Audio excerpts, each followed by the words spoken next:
Indian cinema దగ్గర ఒక sensational hit cinema ఏది అంటే అంతా బాహుబలి అంటారు. కానీ దానికి మించిన హిట్ గా భారీ వసూళ్లు సాధించిన చిత్రమే ఐకాన్ స్టార్ అల్లు అర్జున్ నటించిన పుష్ప. దీని నుంచి వచ్చిన పార్ట్ 2 రికార్డులు తిరగరాసింది. ఇండియన్ సినిమా హైయెస్ట్ గ్రాసర్ గా నిలిచి సంచలనం సెట్ చేసింది. ఇలా మొత్తానికి ఈ రోజు డిసెంబర్ 5తో ఏడాది కంప్లీట్ చేసుకుంది పుష్ప మూవీ. మరి ఈ ఏడాది పూర్తయిన సందర్భంగా అల్లు అర్జున్ ఒక స్పెషల్ పిక్ ని షేర్ చేసి అంతే స్పెషల్ పోస్ట్ తో వచ్చాడు.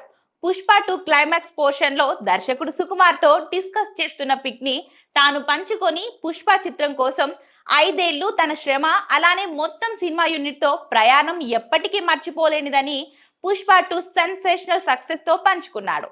అలాగే అంతకు మించిన ప్రేమని అందించిన ఆడియన్స్ కి ధన్యవాదాలు చెప్తున్నాడు. ఈ స్పెషల్ డే కి తన ప్రయాణాన్ని గుర్తు చేసుకున్నాడు అల్లు అర్జున్. దీనితో ఈ పోస్ట్ అభిమానుల్లో తెగ వైరల్ గా మారింది.